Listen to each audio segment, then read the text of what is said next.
Every year, thousands of people in Ontario are reported missing, and dozens end up being victims of homicide. That's the way that goes sometimes. Discovering what happens to these cases and to share their stories are the hosts of Tracking a Killer, the Cold Case Files podcast, Phil Martino in studio, Madison Fitzpatrick in studio. Welcome to the show, both of you. Thanks for being here. Thank you for having us. Phil, start with you. Why did you start the podcast? What was the inspiration? Well, I'm a news reporter.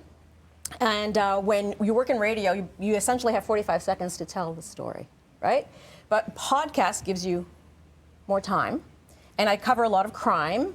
And Madison here loves crime. So we thought we'd come together and do this podcast.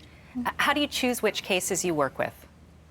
I think that's the hardest part, is not knowing which one to do, because every case deserves a voice, really.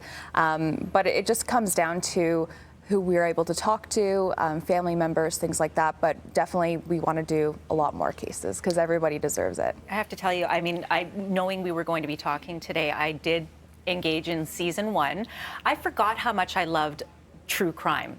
And podcasts, I mean, we all kind of know about podcasts, but I love the idea that we can really just dive into it. And there's something about human nature where we have a natural curiosity, and I know that that's where that stems from as well. Do we have kind of an obscene obsession with it, do you think? We don't want to say it's an obsession, but it kind of is. Yeah. But I like to, when I think about, this is what I think about. If you are going to grab a coffee in Toronto and you park illegally, you're going to get a ticket, right? You do the crime, you pay for your crime. These people here, they've killed someone, and they've got, they've gotten away with it. It's not scot-free. So we're saying, hey, let's retell this story, and let's see if we can generate some new tips. Hopefully, track down a suspect and get some justice for these families.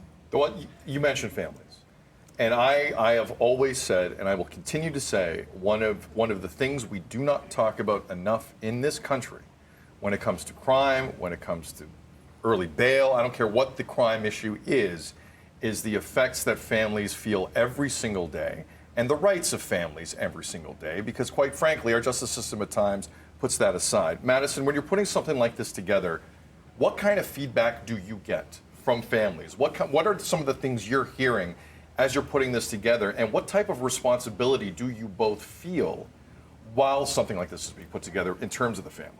Well, actually, one of our episodes for this upcoming season, somebody had reached out to Phil and said, my friend was murdered. It's never been solved. We need to talk about it again because nobody's talking about it. And I think that's the biggest thing, is people forget, right? Some of these cases that we're talking about are over 40 years old, even longer than that. And it's these cases that we're doing just to talk about it again, bring it to light, and just the response that we're getting is positive. It's thank you. Thank you for bringing this to light again. Thank you for talking about it, because if we didn't do anything, it might sit there for another 40 years. Yeah, and I think the challenge is we have short memories. We move on to the next thing, right? The next big case. And so you do have an impact on families. But also, I think part of the obsession and when I say obsession, I think part of the interest, perhaps is a better word, that we have with this, because we are talking about real people. And sometimes we get desensitized, in particular with all of the media sources that we have available to us. But I think part of it, too, we use it as also personal education. When I hear, different true crime stories and how things sort of came to be, I also look at it as going, oh my gosh, would I possibly ever be in that situation? I think just as women, maybe I don't know if men can say the same thing, but as women, we use part of this as our education, I think, as well. Mm-hmm. I mean, one of the cases we have done in this season is Tanya Anikaju, and she could have been us. She lived in an apartment in the Yonge and Eglinton area, and someone killed her. Yeah. That could have been, anyone. So, yeah. These are real stories, and we want to retell them, and hopefully we can get justice for someone like That's what it's Tanya. about. That's what it's about. 100%. Madison, I mean, that's one of the stories. What else are you guys working on here? Well, for example, we're talking about this can happen to anybody. 8-year-old Nicole Moran literally just disappeared. So we're talking about that as well, right? How can somebody just go from one level of a building to the next and just all of a sudden gone, never heard from again, right? So we have a lot of cases that we're going to be talking about, a lot of people, you know, some of the cases that were recently solved in Toronto. We're talking about those ones as well, because cases can get solved, and that's, I think, what the important part is. That's one episode that we included this year is Susan Tice and Aaron Gilmore. Their case was solved after 40 years. So they can be solved, especially now because now there's so many advances in science, things that police didn't have 40 years ago. So these killers won't be as lucky.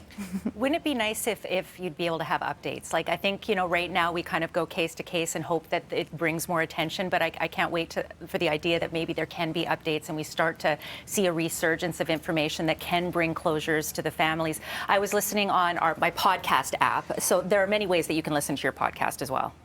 Oh, absolutely. Yeah. Spotify, Apple, Simplecast, Stitcher, anywhere really you can listen. You can listen on your web browser if you want, if you don't have a phone. So, big picture, because we've seen instances in the States where some high-profile podcasts led to real change and real breaks in cases and life-changing stuff. You know, to make that the goal is tough for even seasoned journalists like yourselves. But is that the hope, though, constantly in the back of your mind, just as a person, not just as a journalist, but as a person, that this could go a step further and this cold case won't stay cold for long? I mean, that is the hope. It's tough, but that's the hope, right? Of course, yes. We'd love for, you know, to get a call from a police officer, the person working on the case saying, you know what, we got him. We would love that. And it's happened.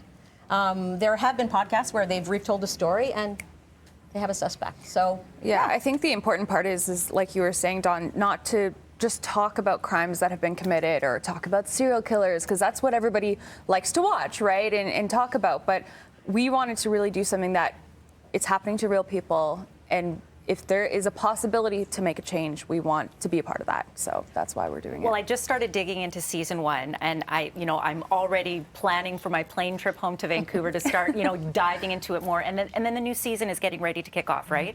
February 6th, so Monday, kicks off with Tanya's story.